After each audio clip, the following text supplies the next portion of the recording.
Hey, this is Killer K-Rail for Pine Pond Superfoods and Wild Warrior Nutrition.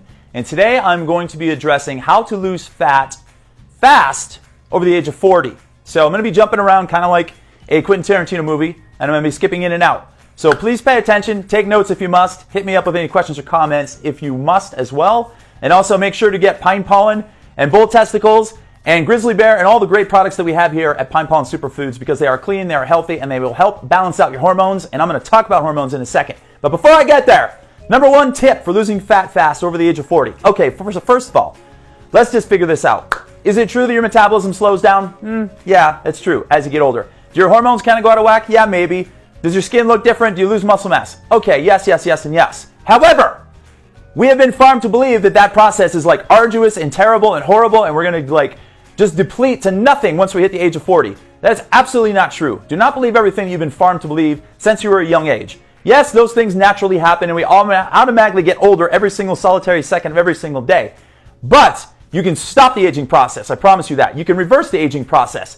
And you can make yourself look good as long as you freaking want if you do the right things and you do them at the right time. And number one tip for losing fat fast is another F word, and that is fasting. I've said it 1,000 times, and I will say it 1,000 times again. I am a specialist when it comes to fitness and fasting. And what I'm telling you is this.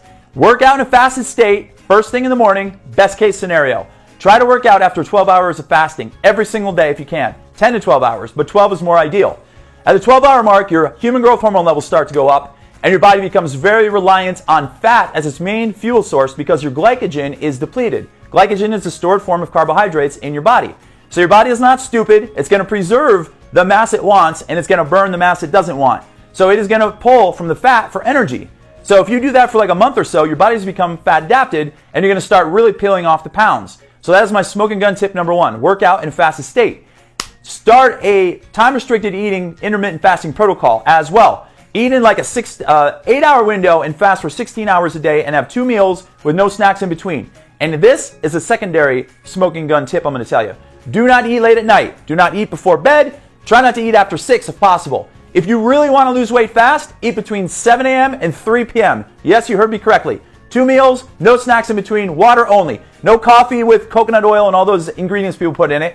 No exogenous ketones, no electrolytes, no nothing. You want to do it fast, you want to do it right, and you want to get the secondary benefits of fasting? Water only and sea salt only. That's it during your fasting windows.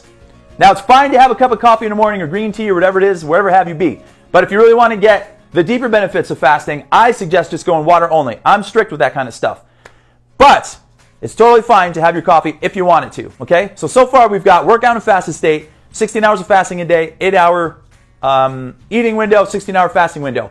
Once a month, do a longer fast, a periodic fast, 48 hours. Over 8 weeks, 2 months. That's it. If you do that twice, 16 hours and 2 48-hour fasts, you're going to notice a huge difference in as little as 8 weeks in your body, in your not your body mass index, in your body composition and the amount of fat that you're going to burn. Now, let's talk about high-intensity interval training. That would be considered starting out with a light warm-up and then ripping it as hard as you can. When I say rip it, I'm talking about like sprints, for example. So here's a little strategy you can do. In your neighborhood, find a little hill. Doesn't have to be that little. Find a hill, but find some flat surface as well. Do about a 10-minute warm-up jog, come to the bottom of that hill and sprint up as hard as you can for 30 seconds. Jog back down, sprint back up, jog back down, sprint back up. Repeat that 10 times and then do a 10-minute cool down at the end. And then you're done. Every single week or every 2 weeks, increase your time that you're doing the sprints to 35 seconds, 40 seconds, work your way up to 60. In a short amount of time, you're going to see a high amount of return on that kind of workout because it burns a ton of calories while you're doing it. It boosts your metabolism through the roof after you're done for 24 to 48 hours, and you get a huge amount of testosterone release once you're finished, and HGH as well, human growth hormone. And remember I said to work out in a fasted state? Once you hit about 12 hours of fasting, your human growth hormone starts to go up, and if you start working out then, your body is going to be able to build lean muscle mass faster because you're boosting a muscle building hormone. And your body is going to become fat adapted because your body is not stupid. It's going to burn what it wants to burn for energy and preserve the rest. So after working out in a fasted state for a certain amount of time, your body's going to become fat adapted and you're going to burn more fat over the long period of time. And the key to fat loss, in my opinion, is boosting your metabolism. It's not necessarily burning 1,000 calories in a spin workout and then going to the Chinese buffet right afterward. It's what can you do to get your metabolism boosting and revving. And I'm giving you some tips right now. Okay, Muscle. You want to build muscle. That's absolutely imperative because muscle is also highly metabolic active tissue. So if you're doing high intensity interval training, boosting your metabolism, and you add muscle to your body, you're going to really boost your metabolism, and that's going to benefit you well when it comes to burning fat fast. I would suggest doing compound exercises like clean and presses, squats, shoulder presses, bench presses, Turkish get-ups, exercises like that incorporate more than one joint being worked and more than one muscle being worked at the same time. When you have compound exercises going on, you're able to lift more weight because you have multiple muscles, and you're going to be able to burn more calories in those workouts because you have more body heat being generated, and you're going to also release more testosterone and stuff when you're doing those really heavy lifts. Your body, it's a natural mechanism of your body. So you're actually going to build more muscle, you're going to burn more fat, and you're going to be off to the races. Okay? Lastly, I would say try to increase your fiber intake to promote better gut health. If you get your gut in good shape, you can do that by eating approximately 55 to 60 grams of fiber a day. Yes, you heard me correctly. So, much like increasing your fiber intake, it's like going to the gym for the very first time. If you come to me in the gym and say, this is the first time I've ever entered a gym and I want to learn all those kettlebell tricks you're doing, I'd be like, okay, cool.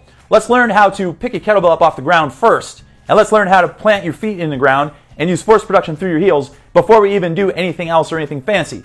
And from there, we just continually increase the intensity and then we build off of that. Well, increasing your fiber and doing longer fasts is the same exact thing. You start out with shorter fasts and you increase it. You start out with a certain amount of fiber and then you increase it. But one of the things that I think not enough people talk about is the lack of fiber in people's diets. We hear about keto, we hear about eliminate this macro and that macro and don't eat sugar and blah, blah, blah. But we never hear anyone say, eat 55 to 60 grams of fiber a day. No one wants to talk about it. I'm telling you right now, that is a smoking gun, my friend. So, start increasing your fiber intake in meal 1 and meal 2, and eventually build it up to the point where you're getting 55 to 60 grams a day. Are you going to have to go to the bathroom the next day? Probably. Are you going to have to go a couple times? Maybe. I don't care, because I do know this. When you eat that much fiber, it gets down into the bottom of your gut, and it helps boost the good bacteria in here. When it boosts the good bacteria, your gut is then favorable to break down all the nutrients from the other meals that you eat and the other supplements that you might take. Okay? So, do some form of fasting, work out in a fasted state, incorporate high-intensity interval training into your workouts, do compound exercises and build some slats of muscle on your body, and increase your fiber intake to boost your gut health. Those are 5 smoking guns on how to lose weight, how to lose fat fast over the age of 40, and don't believe in all the slow metabolisms and like hormones go down, all these other things. You can flip those switches. You can especially flip those switches if you get some of the products from Pine Pond Superfood because they balance out your hormones to start with. Okay? Great. If you have any questions or comments, hit me up. This is Killer K Rail. I'm reporting live from my apartment. Until next time.